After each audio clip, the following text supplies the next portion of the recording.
How's it going, everybody? So with the new Halloween film coming out this weekend, that makes for 11 films in this franchise, which is a fair amount, but this franchise has been going on for 40 years, give or take the gaps in between many of the films. I really liked Michael Myers as a slasher just because he's just so creepy, but, you know, when it comes with the territory with 11 films, not all of them are going to be spectacular. You got a couple really good ones, a couple pretty bad ones, and then there's a couple in the middle. So without further ado, let's get right into my countdown. Before I do, this is just my personal ranking. Leave in the comment section down below how you would rank the films. Even if you haven't seen the new Halloween yet, let me know how you'd rank them without that film. But if you had seen, if you have seen the new Halloween, and you can rank it in your list, more the better. But let's get right into my list. Coming in at number 11, I have Halloween Resurrection. Michael Myers mixed with a reality TV show is not a concept I really thought would ever cross my mind, and for good reason, because this film is pretty bad in all aspects. It's super generic, the cast of characters is stereotypical generic, none of the kills are memorable. I mean, even most of the horror elements are not really, they're not really there. They're very lacking in those horror elements. You got Busta Rhymes, roundhouse kicking Michael Myers. It's just overall a very lackluster, soulless film. You got Jamie Lee Curtis for like a 5-second cameo basically just to kill her off, and now she's back because they scrapped this movie from the continuity, which makes sense because this movie is that bad. Coming in at number 10, I have Rob Zombie's Halloween 2. Now, although I did fairly enjoy the first Rob Zombie Halloween film, this one I really just didn't like all that much. I found it to be very disjointed. The script wasn't all that great. I didn't like any of the characters at all. I mean, Rob Zombie's not really the best when it comes to writing characters anyways. I mean, most of his characters are written to be very unlikable and almost obnoxious. But I just really found none of the characters in this compelling to watch, even Laurie Strode. And Malcolm McDowell as Loomis is one of the highlights of this whole Rob Zombie 1 and 2 franchise, but I didn't like anybody in this film. It was very boring to me. I almost fell asleep many times when I rewatched this for this ranking video. I did like the look of, the Michael Myers mask in this. It did look very scary, but couple that with all the weird story choices, with all, the weird dream sequences, I just didn't really enjoy this film that much. Coming in at number 9, I have Halloween, The Curse of Michael Myers. This probably is the one in the franchise I've probably watched the least amount of times, but I actually do enjoy at least a couple things in this film, even though it's a very disjointed story because of the cuts of the film, whether you watch the theatrical cut or the producer's cut. I do feel like the producer's cut is a little bit better, but not too much better. It is still a jumbled mess of a film either way, with the whole Thorn trilogy and all the weird stuff that happens in each cut of the film.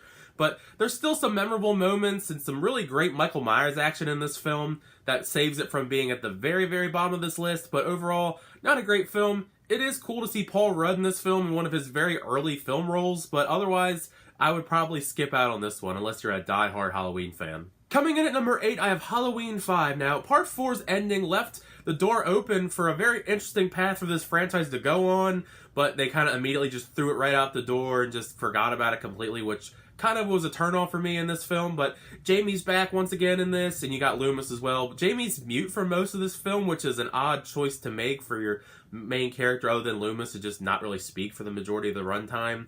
Has a few okay deaths, but the comedy in this felt really out of place, because I don't mind comedy in my horror films to an extent, but in this film it felt really out of place. Other than a few other memorable moments, like the third act probably saves this film for me, and why I've ranked it a little bit higher than the other ones, because it has a really great final act of this film that I really enjoyed, and then that's really about it otherwise. Coming in at number 7, I have Halloween 3, Season of the Witch. Now, of course, this film has a lot of baggage behind it because it's predominantly known as the Halloween film that doesn't have Michael Myers in it. But I think if you look at it in the right light and you just kind of ignore that baggage about the Halloween franchise with Michael Myers, I think it's an okay film if you just don't think of it as a film in the Halloween franchise. It has some fun horror elements. I mean, the CEO wants to kill children around the world. I mean, that's a really weird plot to have. So I guess I could see why it's not the conventional horror film that people enjoy, but there are elements I enjoy about this film. It's just not a great Halloween film, but if you look at it in the right light, don't add that baggage, it's an okay film. Coming in at number 6, I have Halloween 2. It's really cool that this picks up literally right where we left off in the original Halloween, following Laurie Strode to the hospital after the events of the first film. But it does drag a bit because it's mostly set in this hospital setting. That's not the creepiest setting in the world because for some reason there's nobody in this hospital at all throughout the entire film. So it's just a very dull atmosphere to have for your horror film. But there are some really fun moments, and once it gets going, because Laurie's pretty much bedridden for a majority of the runtime, has a great final act. I really like the mask in this, even this it's the same mask from the first one, it's just kind of mashed up a little bit.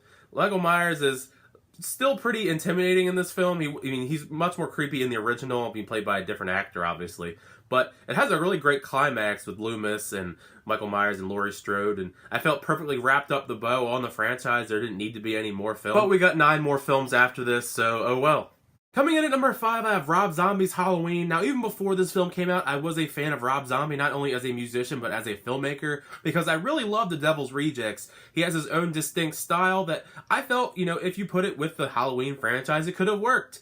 And I really liked it in this film. I mean, not the dialogue in the script is not the greatest. He does, like I said before, he doesn't really write the best characters. It's more like weird Southern annoying stereotypes for some of these characters. But I did thoroughly like the gritty style he brought to this film. It did take a bit to get going because I really wasn't that invested in the whole childhood element of Michael Myers, because that took up probably a good first hour. But once you kind of get past that and get into kind of the remake of the original film with a more gritty take, I did enjoy that a lot. And the Michael Myers mask in this is probably one of my favorites. Tyler Mane is a very scary Michael Myers, mostly because he's 6'8".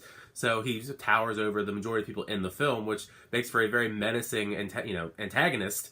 But yeah, I mean, I like this film. It's not the best. It's not the worst. I just like some parts of this film a lot. Coming in at number 4, I have Halloween H2O, 20 years later. Around this time in the 90s, a lot of the films that came out, horror films especially, were kind of trying to emulate the whole Scream formula. We know where horror's cool, it's meta and all that. And they brought back Laurie Strode, Jamie Lee Curtis in this role. And I felt like this definitely has some of the best Michael Myers, Jamie Lee Curtis moments, because she gets to be such a big badass in this film. Obviously, it's kind of ruined by the fact that the Halloween 2018 has the same kind of aspects. But before that, this was the, end-all be-all Laurie Strode versus Michael Myers match, and has some really great moments. Not all the characters are that great in this. You kind of really only care about Laurie Strode and for the most part of this film.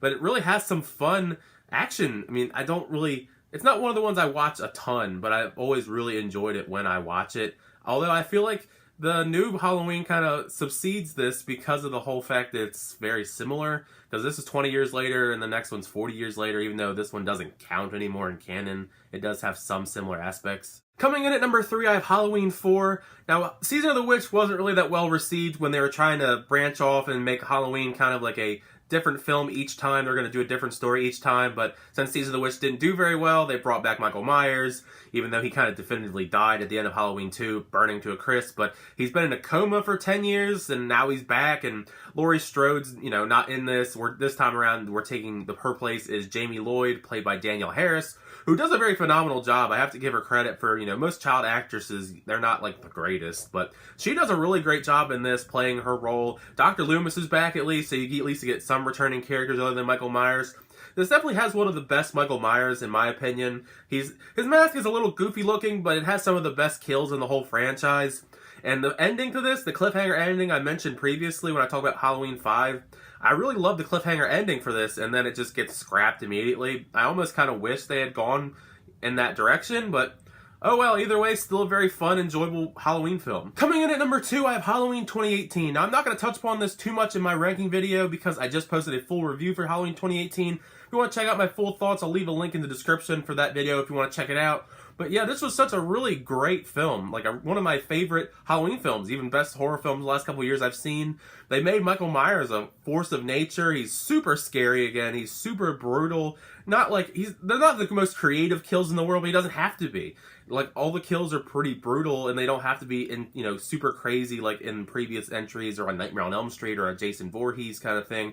He just does what he does and just moves on to the next victim. You got Jamie Lee Curtis back in the role as Laurie Strode. It's really entertaining. I really highly recommend you check out this film when you get a chance. Also, if like I said, check out my review for my full thoughts. And of course, coming in at number 1 is the original Halloween. This film is iconic. Everything is iconic. Michael Myers, Laurie Strode, Dr. Loomis, the score, just the perfect Halloween atmosphere that's in this film.